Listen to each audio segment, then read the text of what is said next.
ցերեկային թուրք կարծիքը, որ աշխարհում այլևս գիրք կարդացող չկա։ Բոլորը զբաղված են ինտերնետային կայքերով եւ այլևս գիրքը նրանց չի հետաքրքրում։ Աշխարհում 6 երկրներ կան, որոնք էլ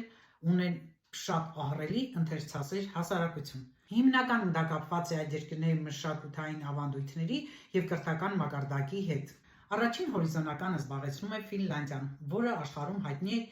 իր ամենաշատ ընթերցասերներով, այնտեղ կան շատ գրադարաններ եւ գրախանութներ։ Երկրորդ հորիզոնականը զբաղեցնում է Շվեդիան, որտեղ նույնպես տարեստարի ավելանում են գրախանութների եւ գրադարանների թիվը, կարդում են բազմաբնույթ գրքեր։ Երրորդ հորիզոնականը Նիդերլանդներն են եւ չորրորդը Գերմանիան է։ Գերմանիայում շատ են կարդում գեղարվեստական հատկապես գրքեր եւ ամեն տարի նորից ավելանում են գրադարանների եւ գրախանութների քանակը։ Հինգերորդ հորիզոնականը զբաղեցնում է Ֆրանսիան եւ Ֆրանսիան աչքի ընկնում նույնպես իր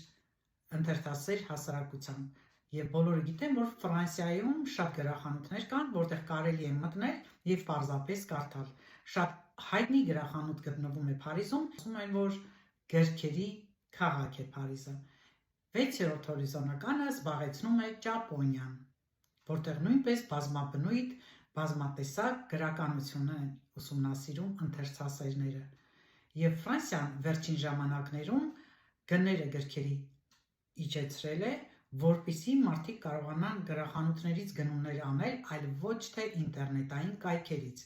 Եկեք միասին մտնենք առաջին պատահած գրախանութը, որտեղ գրքերը շատ ցածր գներով են վաճառում։ Ցուցափեղկերը գեղեցիկ ձևավորված են եւ կանչում են բոլորին։ Այստեղ բազմաժանր գրականություն կա, տարբեր տարիքի եւ տարբեր ճաշակների մարդկանց համար։ Տեսեք, թե ինչքան մատչելի է վաճառվում այս գիրքը եւ բոլոր գրքերը նույնպես։ Մարդիկ գրախանութում են եւ բոլորն էլ ընտրում են իրենց գրքերը։ Եվ այդ կայքերից գնումներ անելու դեպքում բարձրացրել է այդ փոխադրամիջոցի արժեքը։ Իհարկե շատ երկրներ կան, որտեղ գրախանութներ այլևս չկան եւ փակվում են գրախանութները։ Իսկ Ֆրանսիայում ամեն ինչ անում են, որպեսզի ամեն անգամ զարկ տան